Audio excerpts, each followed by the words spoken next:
Hello everybody, welcome back to Expedition Homestead. I hope you all are having a fantastic day.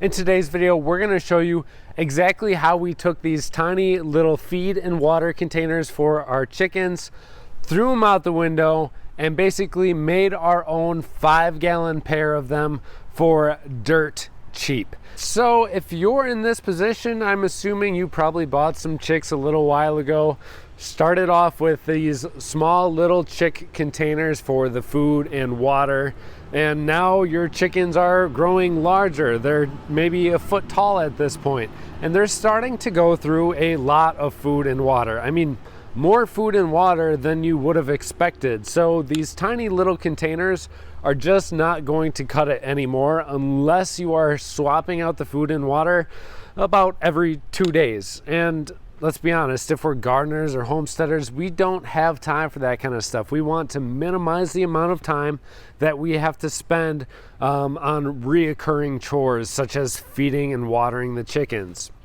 So I'm going to show you guys how we took a couple of 5-gallon buckets and then converted them with almost no other materials into a food and water container. This is extremely easy. You guys are going to love this one. I tried looking up online to find different things that people had made, but to me, I found that this was the simplest solution for the food and one of the simplest solutions for the water as well. So let's check out what we made here over in the chicken coop. Starting off with the food container, this is just a normal 5-gallon bucket. What we did was drill out holes in the bottom of it. These are about 3/4 inch holes here all around the side. We've got 4 of them. You could do more or less depending on the amount of chickens that you have and how many of them typically feed at the same time.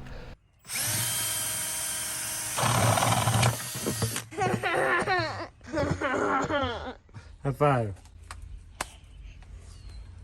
I told you I can do it all by myself. Whoa. So what happens, as you can tell, is as the chickens go and eat this, it's going to perpetually fall out until it fills up. Right here, I think we could use a little bit larger of a hole. In fact, I'm going to make this about 1/2 inch larger. And this dish that it's inside was a big tub that I just cut out.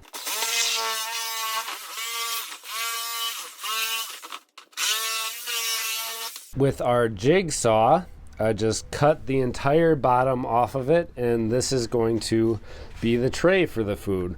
So no matter what, the food is not going to overflow above this bottom tray unless I were to drill these holes above this grade here. So they could just keep on eating it. It's going to fill up this bottom tray. They'll be happy and healthy, and it's going to hold 5 entire gallons of food instead of like 1/2 gallon like the little starter kits have. So this could take, a couple of weeks for them to go through all of this here. And then for the water, a little bit less of a DIY solution because you can buy these right at the store. These are little water cups. These spouts you can buy at Tractor Supply, your local gardening center, all kinds of farm and garden stores will have these. So if you got a Tractor Supply specifically nearby, this is great. I went with this kind of a cup because I could mount it on the wall of the bucket instead of underneath. A lot of the different nipples you can only put underneath the bucket. So I didn't want to have to deal with hanging the water and everything like that. So it just makes more trouble to getting it down and filling it up over and over again. So this way, with these spouts coming out of the wall of the bucket, super easy to just pop open the lid, fill it up with water, and then they'll be good to go for quite a long time with 5 gallons of water. The one thing with these little spouts is that I did have to get a little bit of thread tape to make sure that they weren't leaking. They were leaking a little bit here when I first built this thing, so fix that. I put some thread tape in, and now we will fill it back up again for the ladies. Speaking of, let's go over and take a look at them. They're doing good, very good. They've got lots of room back here in the chicken run, so they're not secluded to one tiny little space. We've got one of our cedar trees that we cut down, leaned up over the edge here, and they love roosting up on that thing. Very playful with each other. They've been doing a good job at keeping down all the weeds. They ate all of the dandelions out of here, all the chickweed. I'm sure there's a bunch of different type of plants that they ate out too. They don't like the wild lettuce, and they don't like the buckthorn I see, and then some mullein there. They have not touched any of that. So I'll probably go out and pull that pretty soon here. But yeah, doing well. While we're at it and back here in the garden with you all, I figure I'll show you a couple of different veggies that we are ready to harvest. Our broccoli is ready to harvest.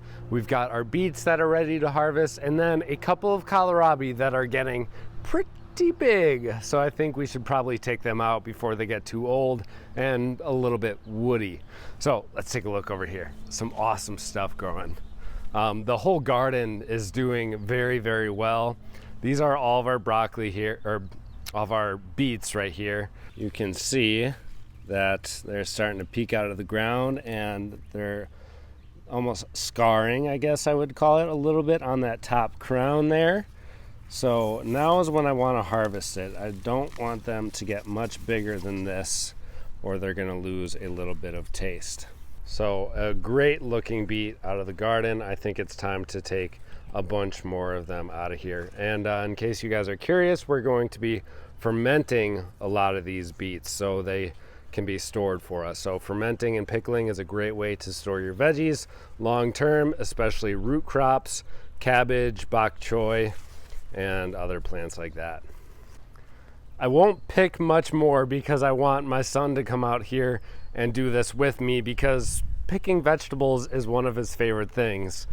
As we learned the other day, when he took out 2 whole rows of carrots, I didn't direct him to do it, but he thought they were completed enough. So he went out, took 2 rows of those with his little friends, which is really, I mean, it was cool. I really didn't mind because they were decent carrots anyways. They obviously had a few weeks to go yet in growth, but you know, I didn't get mad at him. I just showed that he needs to pick out the larger ones and not every single one in the whole row.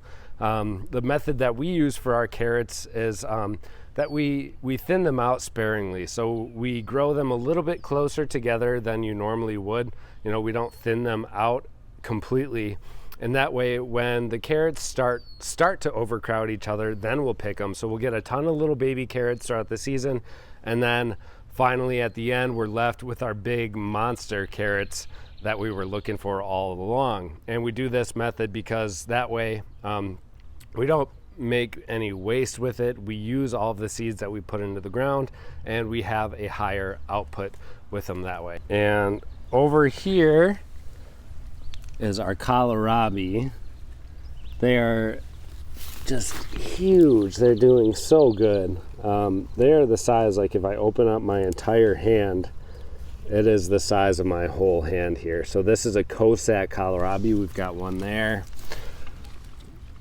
one right there, one behind that one here, and then we've got a few more over there that are a couple weeks behind these ones here. So this is just getting so big. I think we definitely have to harvest it. So we'll be harvesting those.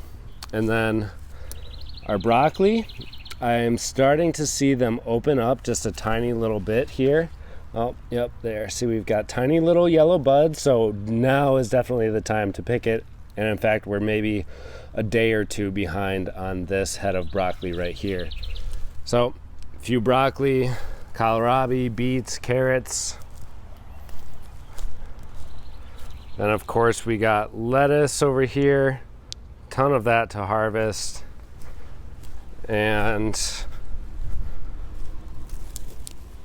soon enough we will have some cabbages as well.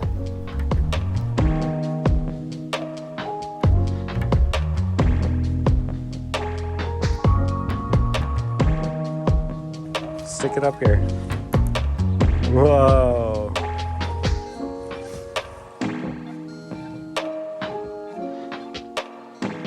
Lots of great stuff happening here in the garden. If you guys enjoyed today's video, please give us a thumbs up and subscribe to the channel if you've not already done so. We've got a ton of awesome content coming out year-round here in Wisconsin.